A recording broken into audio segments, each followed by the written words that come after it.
амарӯза бо забонҳои гуногуни дунё тоҷикистон бо tashabbusҳои байналмилалӣ дар сайёра давлати пешниҳоди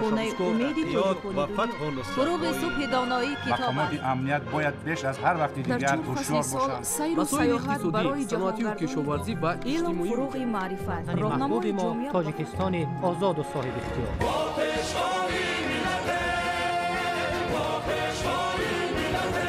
дӯст бошед, иттифоқ бошед, шукронаи ҳамин давлат кунед, шукронаи ҳамин сарзамин кунед, шукрона кунед ки чунин ватани азизу маҳбуб доред.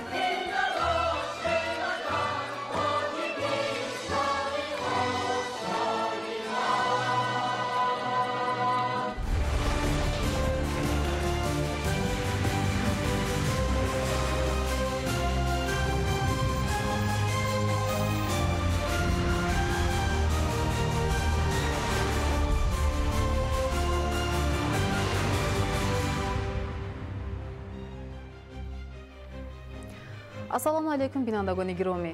нашри муфассали барномаи ахбор аз телевизиони тоҷикистон мустақиман манзуратон мегардонем. имрӯз дар барнома пойтахт оинаи миллат, инфрасохтори муосиру ҷолиб ва боғу мавзеъҳои афсонавӣ таваҷҷӯҳи сайёҳон ба Душанбе меафзояд. манзараҳои атрофи Душанбе бо кӯҳҳои барфпӯш ҷолиб аст. тоҷикистон кишвари биҳиштосо ва дорои табиати афсонавӣ. Ташрифи намояндагони корпусҳои дипломатӣ ва ташкилотҳо ба сафи дара. Мне повезло, такая прекрасная погода, место красивое. О, Душанбе супер! садранги чакан дар шаҳри Душанбе намоиш фурӯши чакан баргузор гардид. истиқбол аз истиқлол, корҳои созандагӣ дар мамлакат вусъат меёбанд. рушди соҳаи тандурустӣ дар маҳал, хизматрасонии тиббии баланд ва инфрасохтор мукаммал мегардад. омодагии зарурӣ ба киштии баҳорӣ, гузориш аз омодабошии техникаи кишоварзӣ дар шаҳри Ҳисор. имрӯз ҳайати нозирони иттиҳоди давлатҳои мустақил ки барои мушоҳидаи ҷараёни интихоботи давати нави Маҷлиси Олии Ҷумҳурии Тоҷикистон ва маҷлисҳои маҳаллии вакилони халқ дар Ҷумҳурии Тоҷикистон қарор доранд, аз бинои нав ва толори парлумони Тоҷикистон дидан намуда, андешаҳояшонро доир ба марҳилаи нави рушди Тоҷикистон, хоса пойтахти он шаҳри Душанбе ба хабарнигорон баён доштанд. Таджикистан развивается семимильными шагами. Мы обратили особое внимание на количество строек, которые сейчас идут по всей территории Душанбе. Огромное количество строительных кранов, огромное количество новых объектов, которые возникают, знаете, как грибы после дождя растут. И мы, конечно, очень рады за обе палаты парламента, что у них появилось новое здание, в котором уютно и комфортно им будет работать. Сделано все очень красиво, сделано все с умом, сделано все с точки зрения и логистики, и возможностей для полноценной работы депутатов очень хорошо продумано. Думаю, что здесь хорошо поработали архитекторы, авторы этого проекта. Ну, в общем-то, и большое спасибо строителям, которые сделали все возможное, чтобы это здание заиграло. Мне кажется, это самый зеленый город из всех столиц Содружества независимых государств. Очень много освещения, очень много возможностей для людей, для того, чтобы можно было провести свой досуг. Мы вчера много километров прошли по Душанбе.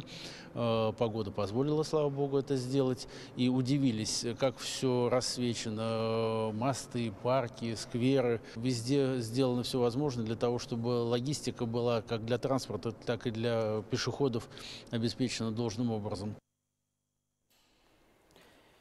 ҳайати нозирони иттиҳоди давлатҳои мустақил ки барои мушоҳидаи ҷараёни интихоботи даъвати нави Маҷлиси Олии Ҷумҳурии Тоҷикистон ва маҷлисҳои маҳаллии вакилони халқ дар Ҷумҳурии Тоҷикистон қарор доранд ба хотири пос доштани хотираи афсарону сарбозон ва онҳое ки ҷони худро дар ҷанги дуюми ҷаҳон нисор намуданд, дар назди оташи ҷовидон гулчанд баргузоштанд.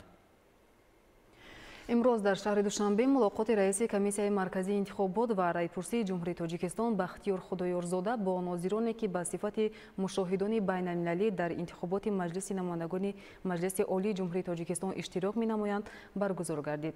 Иброҳим Назруллозода гузориш медиҳад. имрӯз дар шаҳри Душанбе раиси комиссияи марказии интихобот ва райпурсии Ҷумҳурии Тоҷикистон Бахтиёр Худоёрзода бо роҳбари ҳайати ассамблеяи байнипарлумонии иттиҳоди давлатҳои мустақил эшмуратов Абдулҳаким, роҳбари ҳайати ассамблеяи байнипарлумонии созмони аҳдномаи амнияти дастҷамъӣ, роҳбари ҳайати парлумонии Беларус Русия Геннадий Лепешко, раиси комиссияи марказии интихоботи ҷумҳурии Қазоқистон Абдиров Нурлан, раиси комиссияи марказии интихоботи ҷумҳурии Узбекистон Зайниддин Низомхоҷаев, раиси комиссияи марказии интихоботи ҷумҳурии Қирғизистон Тинчтик Шайназаров, раиси комиссияи марказии интихоботи ҷумҳурии Гурҷистон Георгий Каландаришвили, роҳбари ҳайати намояндагони ҷумҳурии мардумии Чин Фан Сянжун, роҳбари ҳайати вакилони Думаи Федератсияи Русия Константин Затулин, ҳайати комиссияи марказии интихоботи Федератсияи Русия, намояндагони ҳайати Озарбойҷон ва ҳайати Туркманистон ки ба сифати мушоҳидони байналмилалӣ бо мақсади мушоҳидаи интихоботи Маҷлиси намояндагони Маҷлиси Олии Ҷумҳурии Тоҷикистон гузаронидани он дар шароити шаффоф ва ошкоро ба Тоҷикистон ташриф оварданд, мулоқот доир намуд. дар ҷараёни мулоқот масъалаҳои ҳамкориҳои мутақобилаи ниҳодҳои интихоботӣ ва парлумонӣ мавриди баррасӣ қарор гирифта, тавсеяи робитаҳои дуҷониба ва бисёрҷониба омили муассири такмили низоми интихоботӣ ба шумор оварда шуд.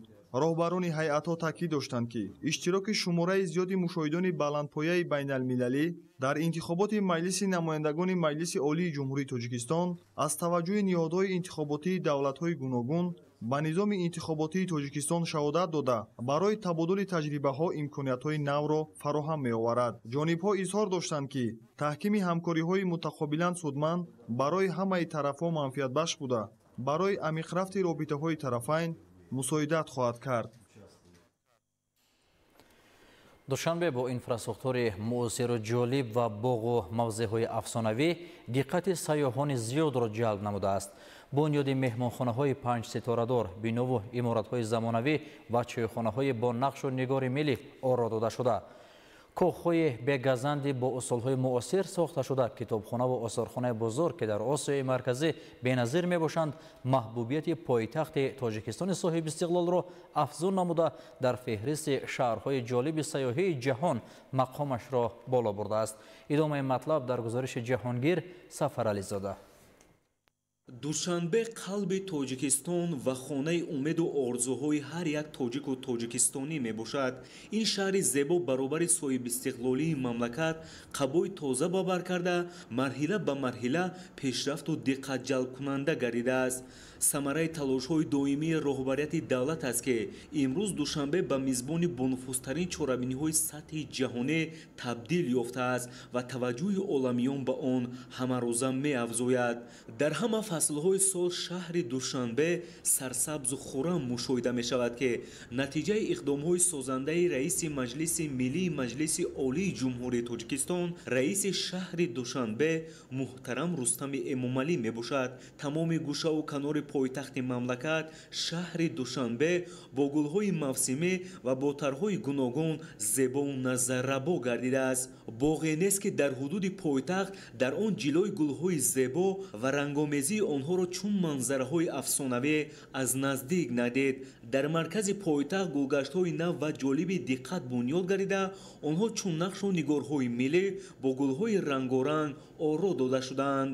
бунёди гулгаштҳои нав ва бо гулҳои мавсимии диққатҷалбкунанда оро додани онҳо дар маркази шаҳр идомаи мантиқии корҳои созандагии президенти ҷумҳурии Тоҷикистон, пешвои миллат муҳтарам Эмомалӣ Раҳмон ва раиси маҷлиси миллии маҷлиси олии ҷумҳурии Тоҷикистон, раиси шаҳри душанбе муҳтарам Рустами Эмомалӣ ба ҳисоб рафта ба зебоии пойтахти мамлакат ҳусни назаррабо мебахшанд.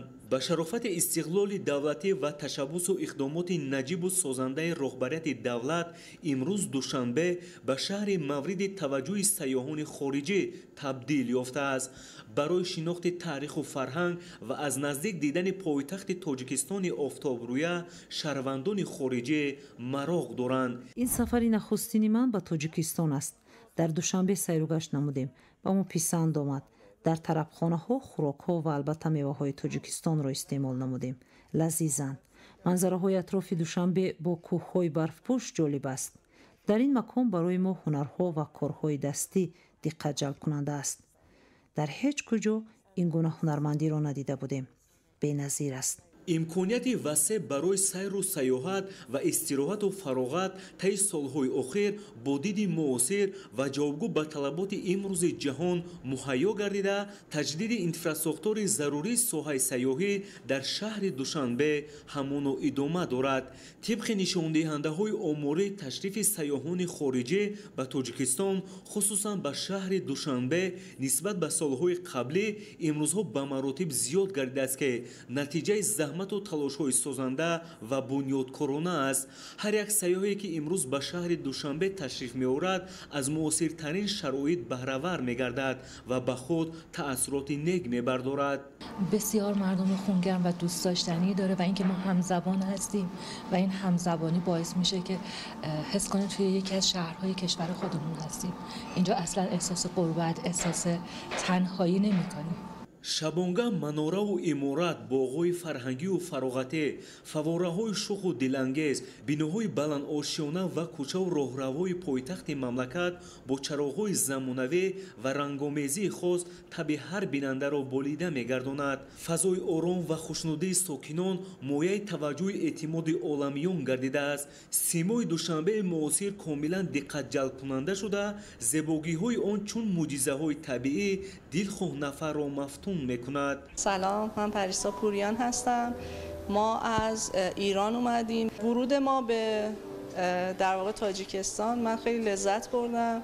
همه چیز در تاجیکستان رو به پیشرفت باشه، همونطوری که من دیدم به نسبت سالهای گذشته واقعا خیلی پیشرفت داشته و همه شاد و سلامت بتونن زندگی کنن. من احساس امنیت کردم، یعنی آره میگم که هیچ احساس غریبی نکردم اولا، بعدم همه خوب و مهربان بودن. مردمی که دیدم آره باشون برخورد داشتم، همه چیز مثل خونه خود من بود. من احساس خوبی داشتم. дар рейтинги амтарин шаҳрҳои олам мақоми сазовору соҳиб шудани душанбе мояи ифтихору сарфарозӣ буда боз ҳам заҳмату талошҳои хастанопазирро талаб мекунад. пешрафта гардонидани шаҳри душанбе масъулияти ҳар сокини шаҳр мебошад.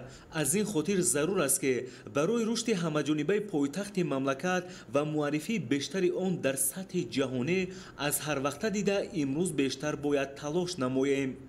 ҷаҳонгир сафарализода, зайниддин ҷаборзода, шаҳри душанбе, ахбор.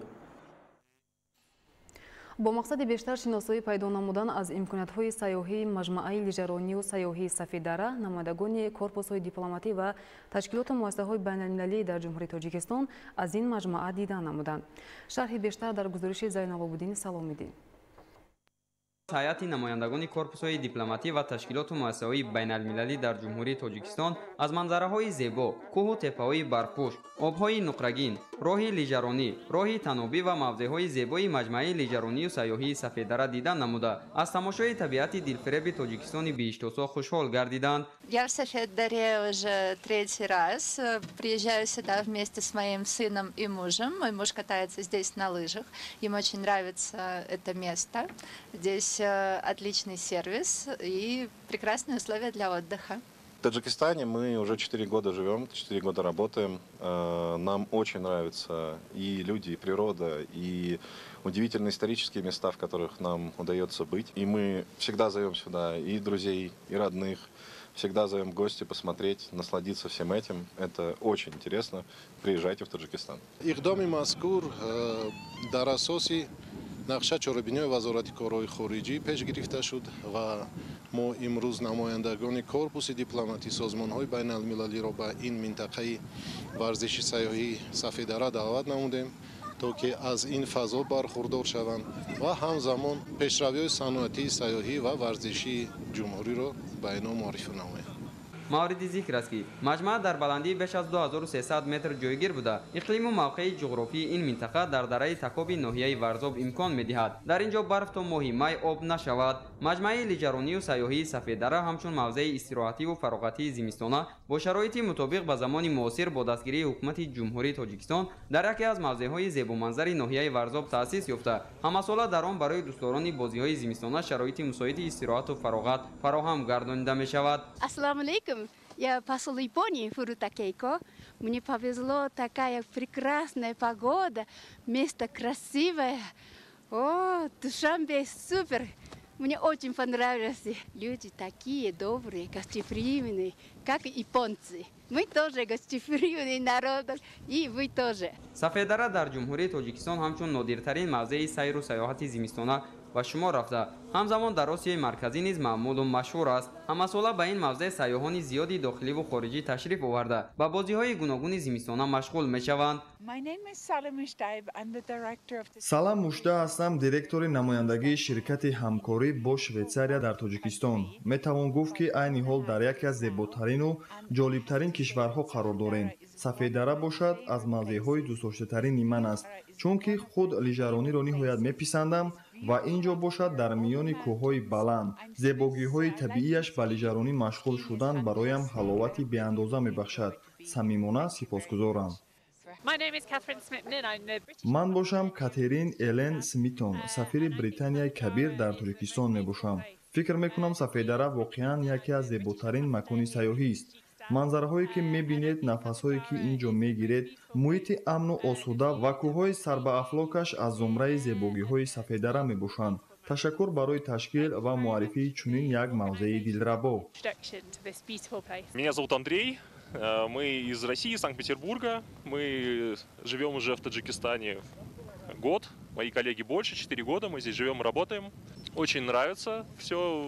Отличная страна, замечательная природа, очень красивые горы, очень солнечно. Нам после Санкт-Петербурга здесь очень хорошо, тепло. Да, очень гостеприимные люди, добрые. Мы прямо вот сразу практически это почувствовали. Очень приятно.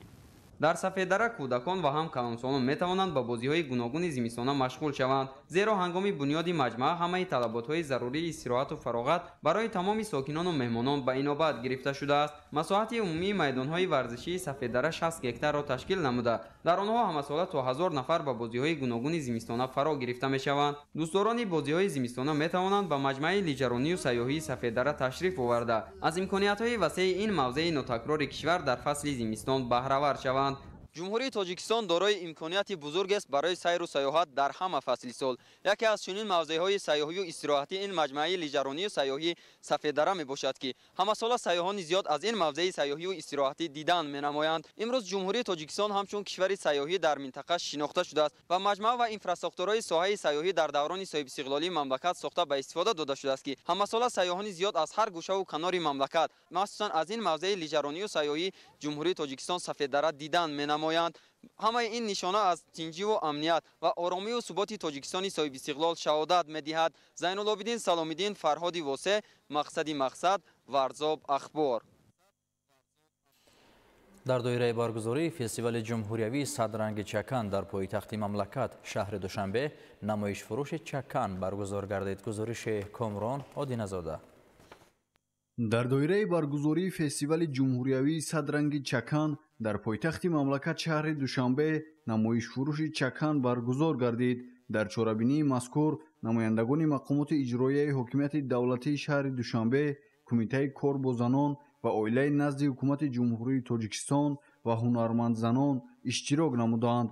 зимни баргузории чорабинӣ иброз гардид, ки бо мақсади ташвиқу тарғиби арзишҳои миллӣ, анъанаҳои неки ниёгон, муаррифии фарҳангу ҳунари болои халқи тоҷик ҳамасола дар мамлакат ҷашнвораҳои бошукӯҳи байналмилалӣ, фестивалу озмунҳои ҷумҳуриявӣ, конференсияу симпозиумҳо ва дигар тадбирҳои судманд амалӣ мегардад. мақсади асосии баргузории чорабиниҳои фарҳангӣ баланд бардоштани эҳсоси ватандӯстиву хештаншиносӣ, ифтихори миллӣ, арҷ гузоштан ба таъриху тамаддун, фарҳанг, расму оинҳои миллию мардумӣ ва муаррифии санъату ҳунари болои халқи тоҷик ба ҳисоб меравад.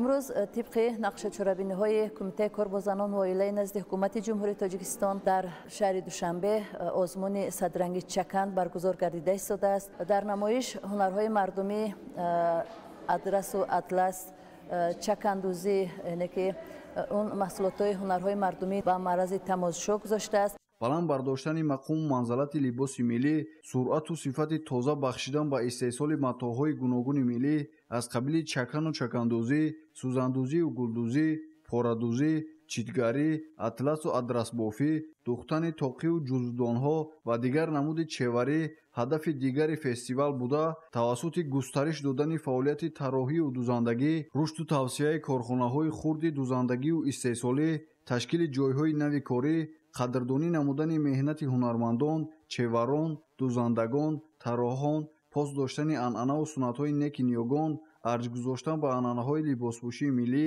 ривоҷу равнақ бахшидани фарҳанги истифода ва ба бар намудани чакан, дигар либосҳои гулдузӣ ва дастбоф дар ҳамаи минтақаҳои кишвар, ҳамоҳангсозӣ ва дигар дастгирии фаъолияти ҳунармандон, чеварон, тарроҳон, сӯзанидузон, чакандузу гулдузон, дузандагон, қаламкашу наққошон роҳандозӣ карда мешавад.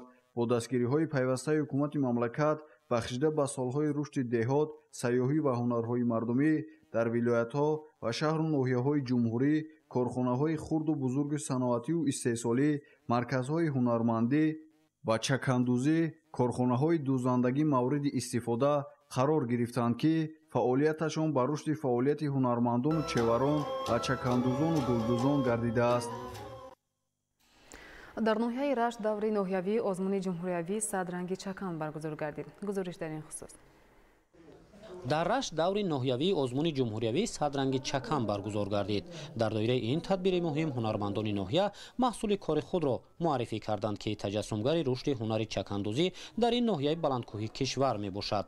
сокинон аз ҷамоати шаҳраку деҳоти ноҳия маҳсули ҳунари худро муаррифӣ карданд.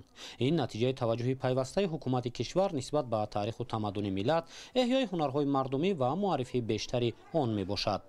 роҳбарияти мақомоти иҷроияи ҳокимияти давлатии ноҳияи рашт баргузории ин тадбири муҳимро дар доираи иқдомҳои ҳукумати кишвар барои эҳё, рушди ҳунари чакандузӣ ва муаррифии бештари таъриху тамаддуни миллат дар сатҳи ҷаҳонӣ муҳиму саривақтӣ арзёбӣ карданд. қабл аз наврӯз дар ноҳияи рашт ба бар кардани либосҳои миллӣ фараҳу хушҳолӣ ва ифтихор аз анъанаҳои миллиро таҷассум менамуд. намунаи ҳунари чакандузӣ дар марказ ва деҳоти ноҳияи рашт аз ҷониби гулдухтарон муаррифӣ карда шуд.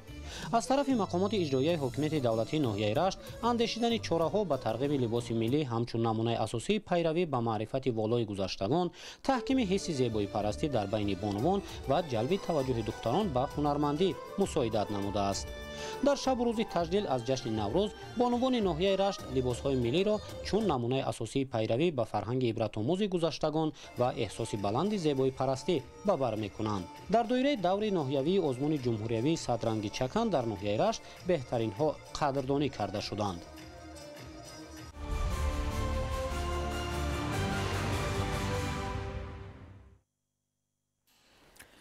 ба истиқболи сазовор аз ҷашни пурифтихори милли 35-умин солгарди истиқлоли давлатӣ дар ноҳияи 5 вилояти Хатлон корҳои бунёдкориву созандагӣ вусъати тозаро касб менамояд. аз ҷараёни бунёдкориҳо дар ноҳияи 5 Самандар Шоев ва Искандари Саид гузориш омода карданд. вусъат бахшидани корҳои созандагӣ ба истиқболи арзандаи ҷашни 35-солагии истиқлолияти давлатӣ дар паёми навбатии президенти мамлакат ба Маҷлиси олии кишвар махсус таъкид гардид. дастуру таъкидҳои пешвои миллат муҳтарам Эмомалӣ Раҳмонро сокинону соҳибкорони ватанӣ дар ноҳияи 5 сармашқи кору фаъолияти хеш қарор дода иқдомҳои созандагиро мароми тоза мебахшанд. ҳамин аст ки дар марказ ва деҳоти ноҳия бунёди иншооти таъйиноташон гуногун рӯз аз рӯз бештар мегардад.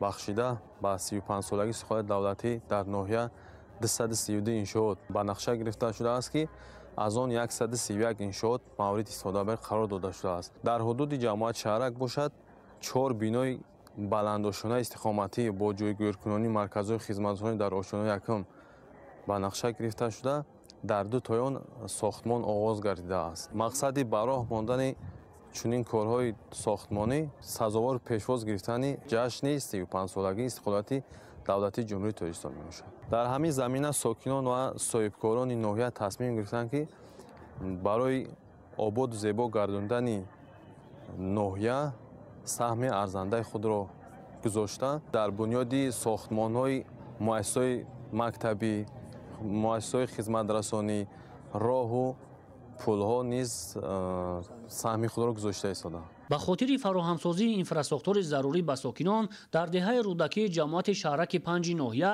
аз ҷониби ҷамъияти дорои масъулияти маҳдуди шаҳриёр сохтмон корҳои сохтмонии бинои миёнаошиёнаи истиқоматӣ бо назардошти маркази савдову хизматрасонӣ бо маром идома дорад.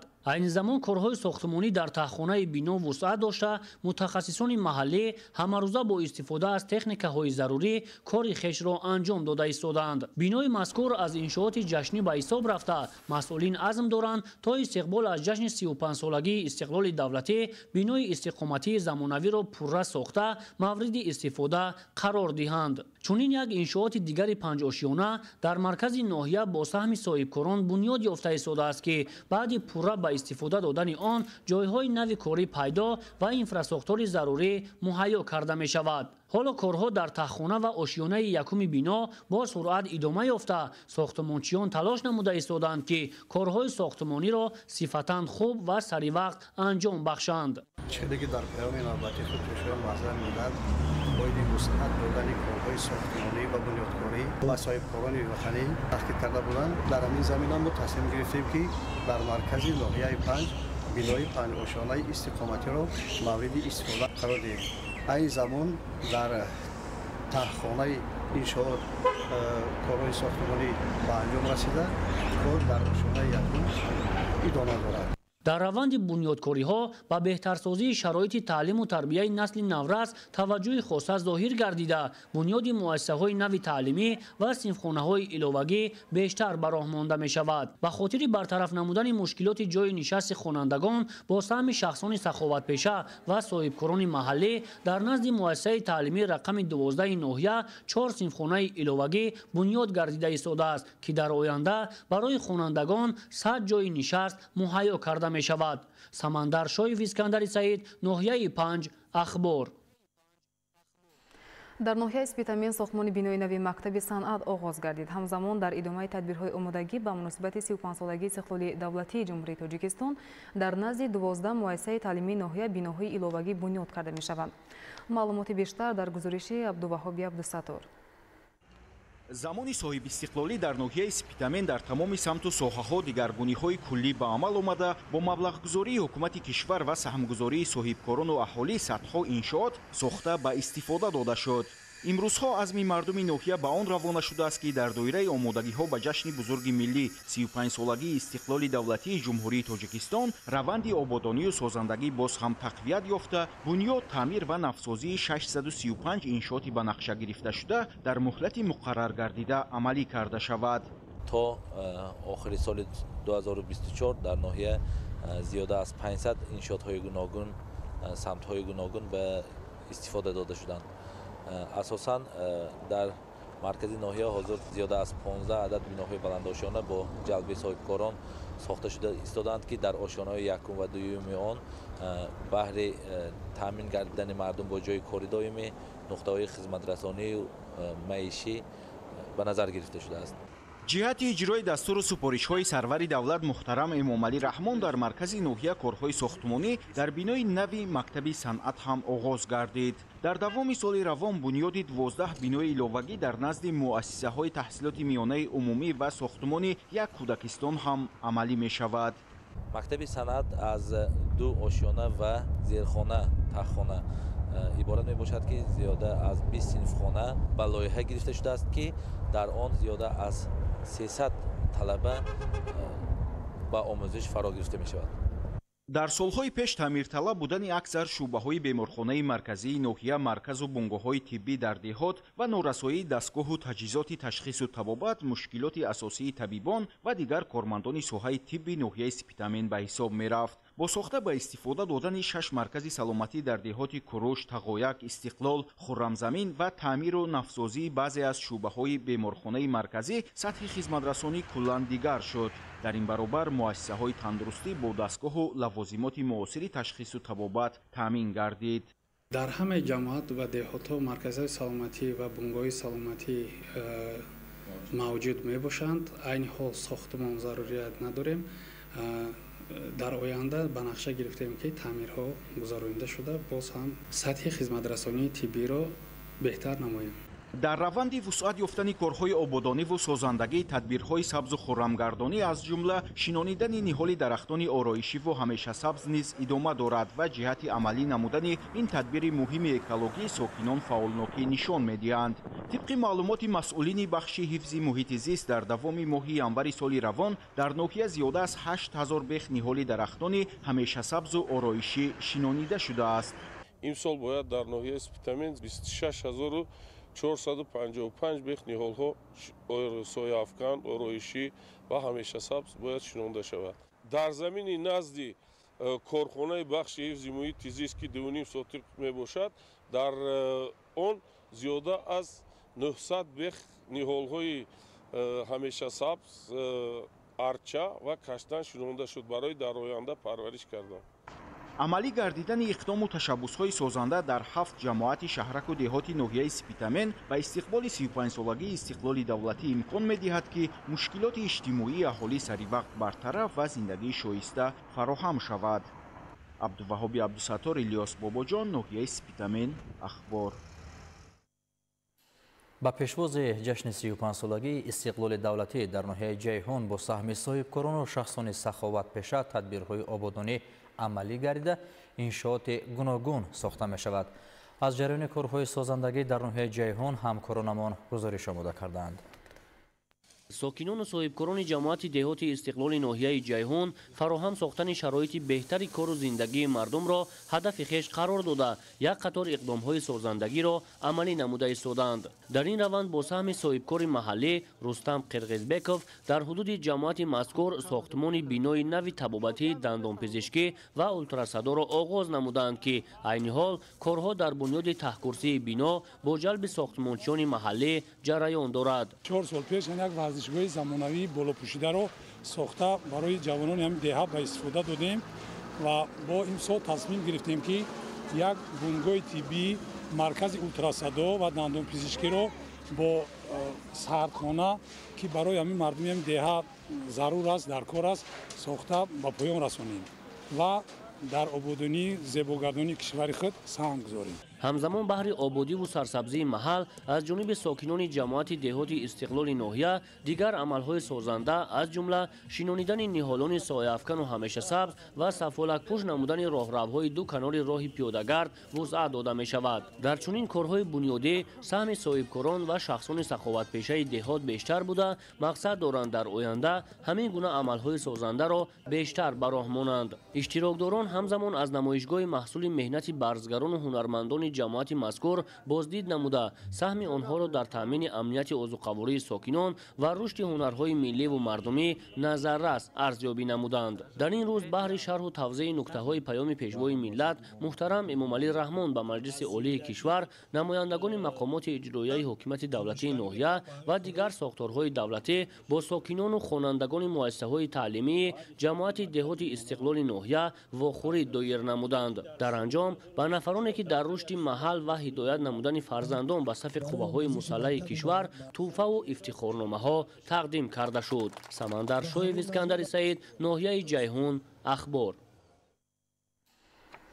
ба истиқболи ҷашни 35-солагии истиқлоли давлатӣ дар шаҳри Турсунзода бунёду ба истифода додани 459 иншоот ба нақша гирифта шудааст. ҳоло тадбирҳои ободонӣ дар ҷамоати деҳоти Навобод бо саҳмгузории фаъолони сокинон идома дорад. гузориш аз шаҳри Турсунзода. бунёди муассисаҳои таълимӣ, иншооти соҳаи тандурустӣ ва роҳҳои маҳаллӣ дар ҷамоати Навобод бо саҳмгузории фаъолонаи сокинону соҳибкорон дар якҷоягӣ бо мақомоти иҷроияи ҳокимияти давлатии шаҳри Турсунзода ҷараён дорад. дар маҷмӯъ дар доираи омодагиҳо ба ҷашни 35-солагии истиқлоли давлатӣ дар деҳоти Навобод дар заминаи дастгириҳои ҳукумати кишвар бунёду ба истифода додани 41 иншоот ба нақша гирифта шудааст. ҳидояту роҳнамоиҳои роҳбари давлатро сармашқи фаъолият қарор дода бо эҳсоси баланди ватандӯстӣ сокинони маҳаллӣ ҷаҳд доранд ки дар корҳои ободонӣ саҳмгузор бошанд.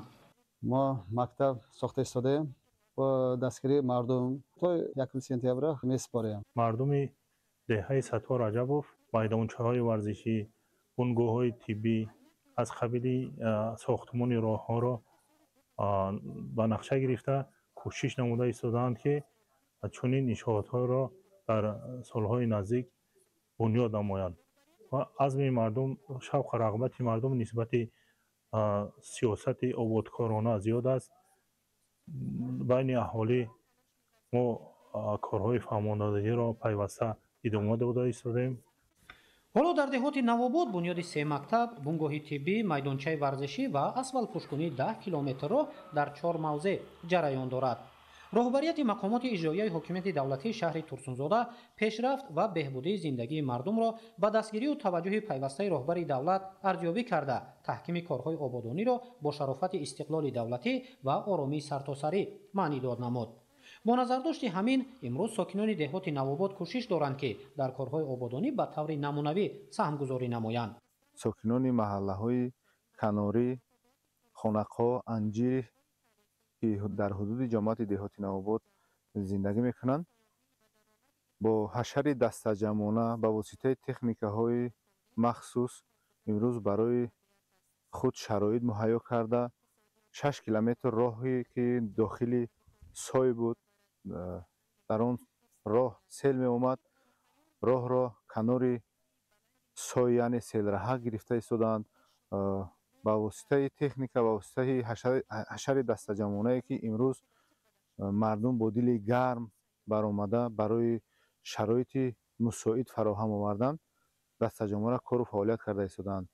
سمت اساسی فعالیت ساکنان جماعت دهات نوآباد را کشاورزی تشکیل نموده کوشش دارند در کارهای آبادانی و فراهم آوردن شرایط بهتری اجتماعی برای زندگی پرسعادت سهمگذار باشند. از 41 انشاءاتی که به استقبال جشن 35 سالگی استقلال دولتی به نقشه گرفته شده است علاوه 32 انشاءات مورد استفاده قرار گرفته است. پیشوای معظم ملت دستور دادند که در هر یک محله که در سر هر یک 100,000 خواجگی بنیادی مؤسسه‌های مکتبی براه مانده شود. ما در اساس دستور و سپارش‌هایی که در پیام ارائه گردید بین اهالی جماعت کارهای فهماندهی را جانب نموده ایستادیم. عموما در شهر ترسونزاده در دایره آمادگی‌ها به تجلیل جشن 35 سالگی استقلال دولتی بنیاد 459 انشاءات به نقشه گرفته شده است. در زمینه دستگیری‌های حکومت کشور در 3 سال اخیر سالهای 2022 2023 2024 علاوه 266 انشاءات مورد استفاده قرار گرفته است. حالا باشد در 160 انشاءات دیگر کارهای ساختمانی با جلب کارگران و متخصصان به سهمگذاری فعالانه صاحبکاران و ساکنان محلی جریان دارد. توسط تحکیم کارهای آبادانی سعادت ساکنان در زندگی افزون گردانیده می شود. سیاحی از جمله ساحه‌های سردرآمد اقتصاد ملی در ولایت مختار کوهستان بدخشان با مقصد جلب توجه سیاحان و رشد سیاحی کهناورده 4 راههای ضروری عملی کرده می شود. در دانشگاه دولتی خروخ به نام مایانشان ازرشایف با مقصد آماده نمودن متخصصان صاحب کسب و با مهارت ساحه سیاحی تدبیرهای مشخص روانه شده با مسئله زباندانی آنها نیز دقت خاص داده می شود. گزارش همکارانمان. با شرافت صاحب استقلالی مملکت و دستگیری‌های پیوسته حکومت جمهوری تاجیکستان ولایت مختار کوهستان بدخشان روز به یک مکان افسانوی و دلفریب تبدیل یافته ایستاده است. خصوصا مرکز مأموری ولایت مختار کوهستان بدخشان شهر خاروق با تمام زیبایی‌هایش دقت همگان را به خود جلب کرده امروزها سیمای خود را کلاً دگرگون کرده است. پیشوای معظم ملت پرزیدنت زمانوی خامستی‌ها، طربخانه‌ها و شرکت‌های سیاحی خدمت رسانی نموده ایستادند. تحلیل‌ها نشان می‌دهند که مهمانخانه و مهمانسرای‌ها در یک شبانه روز می‌تواند شماره زیاد سیاحان داخلی و خارجی را قبول کرده برای آنها مطابق امکانیتشان خدمت رسانی نمایند. ساحه سیاحی یکی از بخش‌های اقتصادیات و فرهنگی کشور است. تاجیکستان یکی از دولت‌های زیباترین بوده با طبیعت کوهستانی، یادگاری‌های تاریخی و فرهنگ بای خود سیاحان را اقتصادیات، رشد انفراستراکچور، جاهای نوکاری و محافظت از فرهنگ و طبیعت است. ساحه سیاحی می‌تواند اقتصادیات کشور را بلند بردارد، جایهای نوکاری فراهم آورد و فرهنگ ما را حفظ نماید. باید گفت که با مهیا نمودن شرایط و معرفی بلند منطقه‌های مملکت در عرصه جهانی شاهروی پامیر به 10گانه راه زیباترین دنیا شامل شده، منطقه ولایت بدخشان به حیث مکان اساسی سیاحان اعتراف گردید.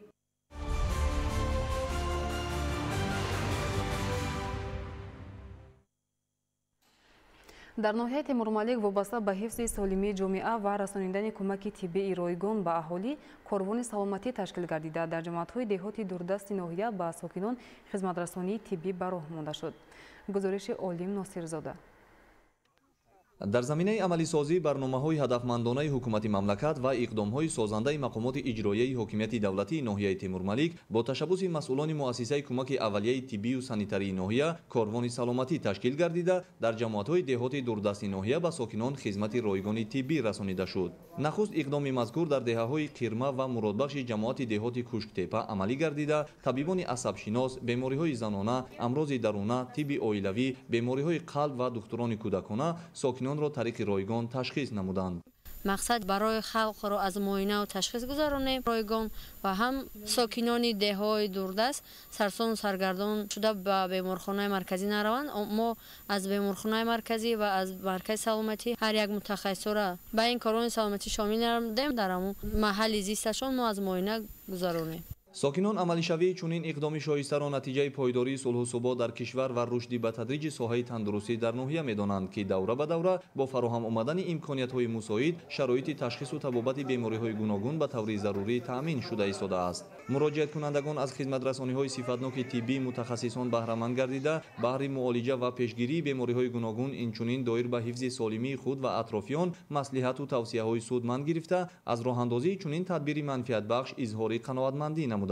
در کاروان سلامتی متخصصان ساحه تندرستی طبیبان صاحب تجربه از روی بیماری‌های گوناگون به زیاده از 200 نفر مراجعت کنندگان خدمت رسانی نمودند. مقصد گذاشته شده است که در آینده نیز چنین اقدام در دیگر جماعت‌های دهات دوردست ناحیه عملی گردیده جهت تأمین سالمی اهالی سهمگذاری نمایند.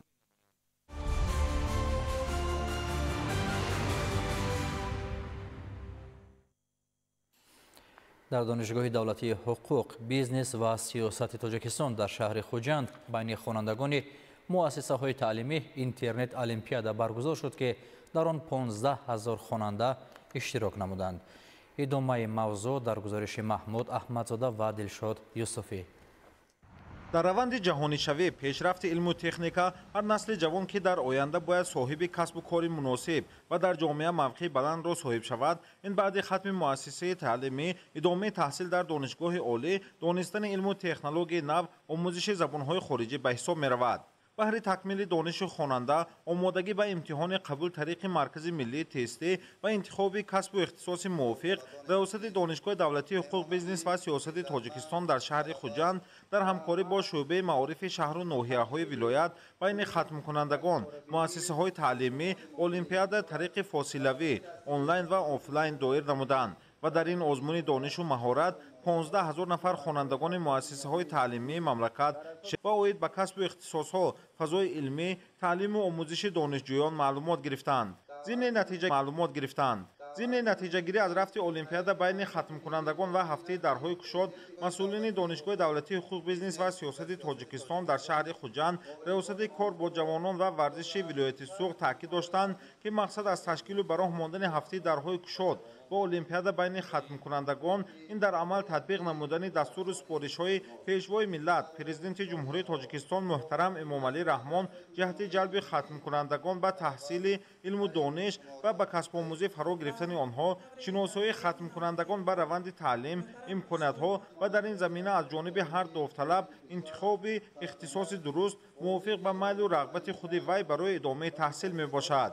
در خاتمه چاره‌بینی برای هوسمندی اشتراکچیان فعال هفته درهای گشاد غالبان المپیاد فاصله‌ای با افتخارنامه آمادگی با موسم نو کشت و کار در نزد ورزشگاه مرکزی شهر حصار با اشتراک نمایندگان وزارت کشاورزی جمهوری تاجیکستان، مقامات اجرایی حکومت دولتی، مکانیزاتوران خواجگی‌های دهقانی حدود شهر و دیگر شخصان مسئول ساحه معرکه قبول تکنیک‌های کشاورزی خط تیار برگزار گردید. کشاورزان و مکانیزاتوران در این معرکه اقتدار قوای تکنیکی خواجگی‌های کشاورزی شهر از جمله تراکتورهای تسمه‌چرخ شودگار کننده، تراکتورهای بین قطاری، کمباین‌های غله‌درو، تخم پاشک‌های پخته‌کاری و دیگر تکنیکا و ماشین آلات‌ها را بعد از سنجش تکنیکی گذاشتن به خط تیار گذاشتند.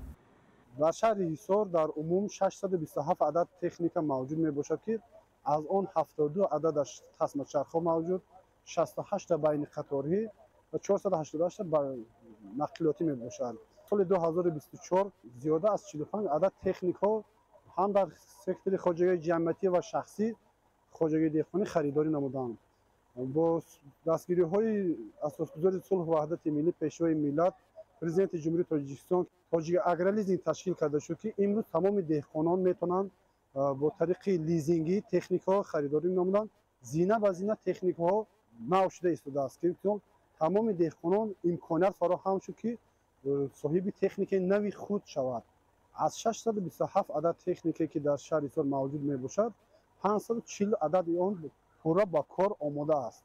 کشاورزان شهر حصار جهت عملی گردیدن برنامه دولتی امنیت آذوقه‌واری در جمهوری تاجیکستان که یکی از هدف‌های استراتژی حکومت مملکت محسوب می‌یابد از تمام امکانات و ذخیره‌های موجود بوده استفاده برده بهر استحصال محصولات از جهت اکولوژی تازه و واردات عوض کننده تدبیرهای ضروری عملی می‌نمایند. توران نشان دهنده‌های حجم استحصال محصولات کشاورزی در شهر به 1.6 میلیارد سومانی برابر گردید که نسبت سال 2013 154 میلیون سومانی زیاد بوده، سرعت رشد 111.1% را تشکیل داده است.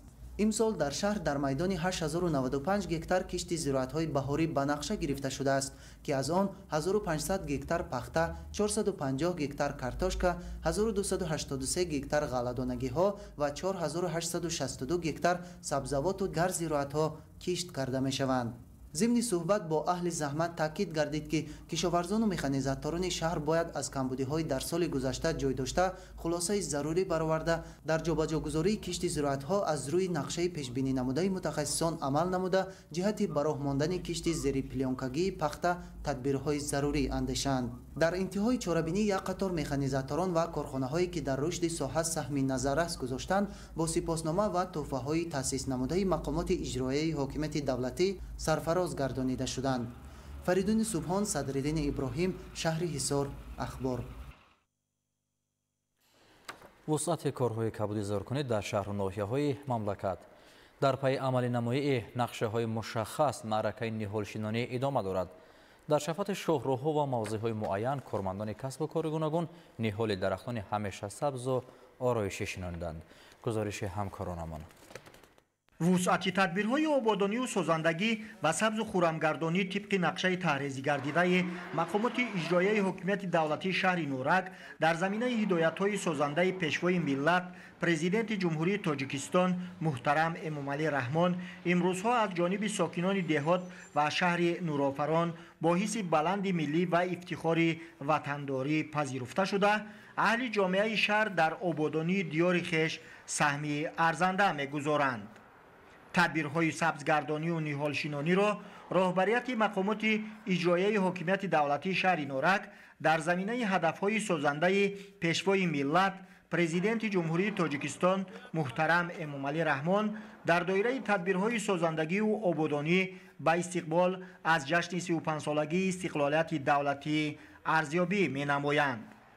وسعت تدبیرهای نهالشینانی و سبزگردانی تحت اکسیه سهم من در آبادی شهری من که با ابتکار مقامات اجرایی حکومت دولتی شهر در همکاری با بخش حفظ محیط زیست و خواجگی جنگل شهر نورک در موضع‌های برای نهالشینانی مطابق راه اندازی گردیده امکانیت می‌دهد که تل و تپه‌ها و موضع‌های کوهدامن حدود شهر آینده نزدیک با شنانیدن نهال‌های گوناگون سبز و خرم خواهد شد.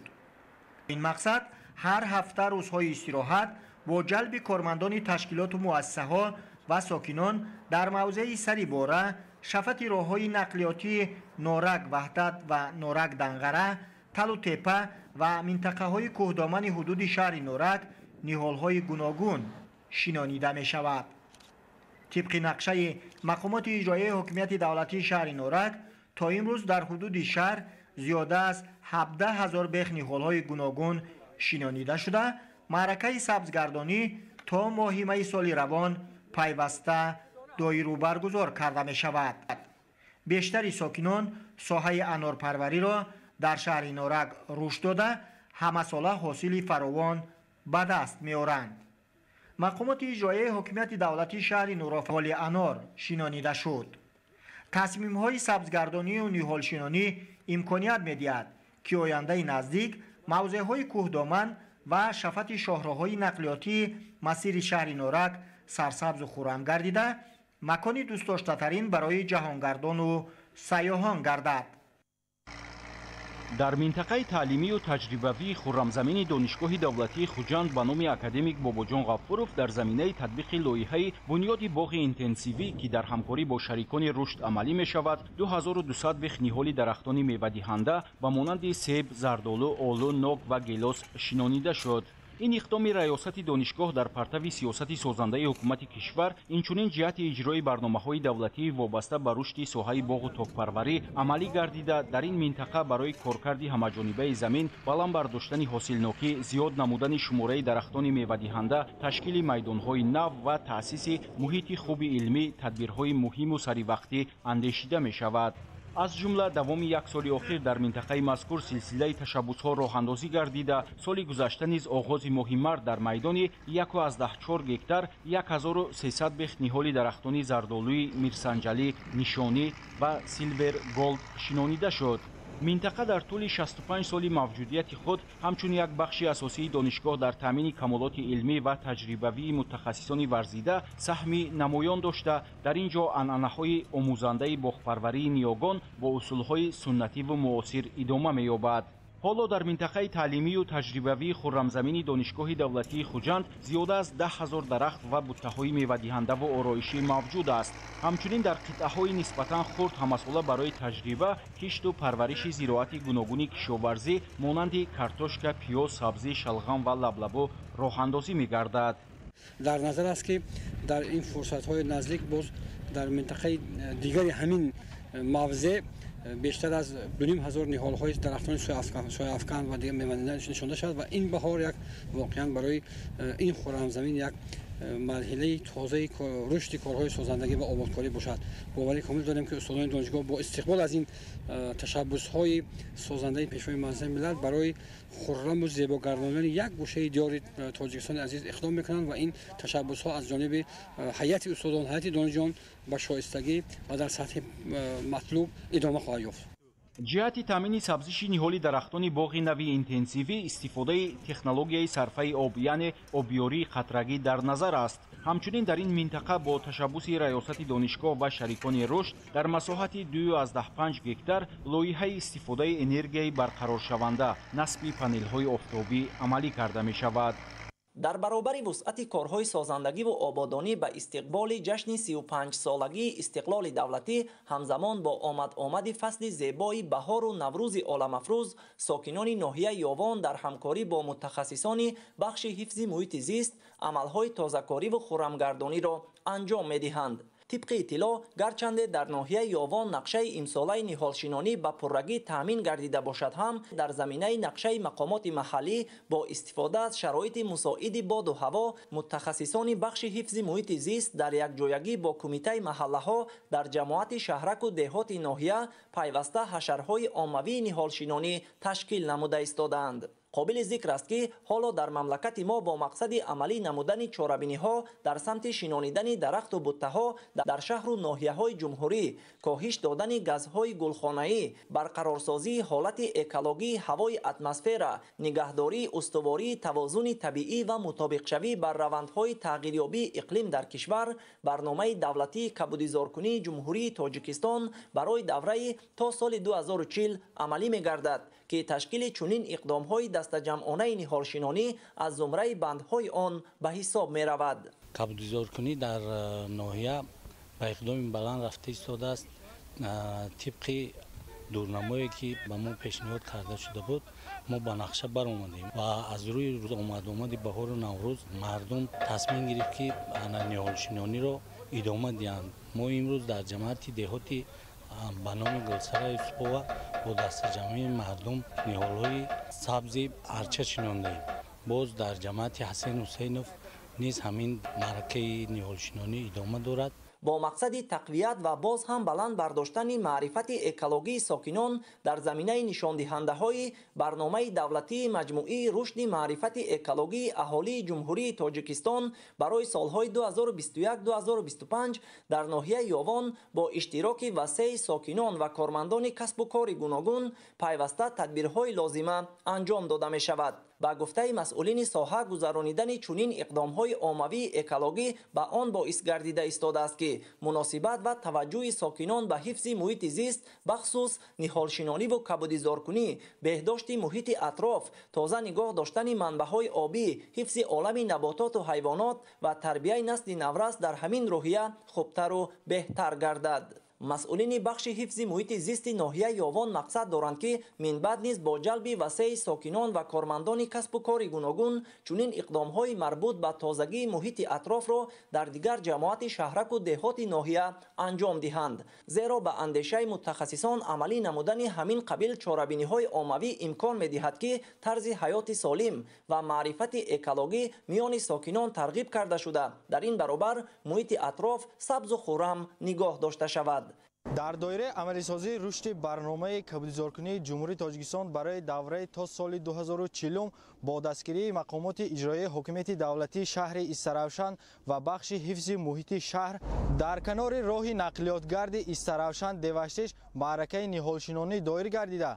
همزمان در این روز از جانب ولنتیاران بخش جوانان و ورزش شهر استراوشن اکسیه تازگی محل دایر کرده شد. با مساعد آمدن هوای روزهای آخری فصل زمستان، معرکه نهالشناسی در مملکت اوج گرفته، مسئولین کارخانه و تشکیلات و ساکنان شهر و دهات در رشد برنامه دولتی کبودیزارکنی برای دوره تا سال 2040 سهم مناسب گذاشته ایستادند. در این برابر در شهر استراوشن باستانی کارهای نظررس انجام داده، همساله در خرمسازی و سرسبزگردانی گوشه و کنار شهر و دهات با شنانیدن درختان میوه دهنده، آرایشی و همیشه سبز اقدام نیک راه اندازی می‌گردد. با این مقصد در موسم نو نهالشناسی در کنار راه نقلیاتگرد استراوشن دوشتش بیش از 500 عدد نهالان درختان سایه‌افکن ارچه با استفاده از پاره بیوگوموس شنانیده شد. باید گفت که شنانیدن درخت از جمله سایه آن میتواند حرارت محیط اطراف را پس نگاه داشته، با این وسیله اراضی خاک کم و صفت میدان کشت بهتر گردانیده شود. باید ذکر نمود که جمهوری تاجیکستان در راه رسیدن به کشوری از جهت اکولوژی تازه، جهت کاهش دادن گازهای گلخانه‌ای، برقرارسازی حالت اکولوژی هوای اتمسفر، نگاهداری استوار توازن طبیعی، مطابق شوی با روندهای تغییریابی اقلیم و غیره از تمام امکانات موجوده ثمرناک استفاده میبرد. در برابر این سالهای اخیر تغییریابی بی‌سابقه اقلیم سیاره به یکی از مسائل مهم جهانی تبدیل یافته، باعث به عمل آمدن آفت‌های طبیعی از قبیل آبشوی پریخ‌ها، سوختن جنگلزارها، طوفان و گردبادها، آبخیزی و دیگر حادثه‌های فلاکتبار گردیده جامعه جهان را به تشویش آورده است. خوشبختانه جمهوری تاجیکستان جهت کاهش دادن گازهای گلخانه‌ای چاره‌های مؤثر را راه‌اندازی نموده. برنامه دولتی کبودیزارکنی برای دوره تا سال 2040 یکی از این تشبس‌های حکومت کشور محسوب می‌یابد. باید گفت که معرکه نهالشناسی اقدام نخستین نبوده. قبلا در کنار شاهراه دوشنبه شهرستان استراوشن خوجند بیش از 2000 بیخ نهالان همیشه سبز و آرایشی شنانیده شده بود. همچنین در این روز از جانب ولنتیاران بخش جوانان و ورزش شهر استراوشن اکسیه تازگی محل دایر کرده شد که در آن مسئولین بخش و ولنتیاران پیشقدم جلب گردیده کنار راه استراوشن دوشتیج را از پرتوهای سخت معیشی، علف‌های بیگانه و درختان خشک شده تازه نمودند. گفته شد که من بعد نیز هر هفته روزهای شنبه و یکشنبه با جلب مسئولین کارخانه و تشکیلات دولتی و ساکنان مهنت دوست شهر و دهات استراوشن کارهای تمیزکاری را وسعت تازه بخشیده جشن عمومی جهانی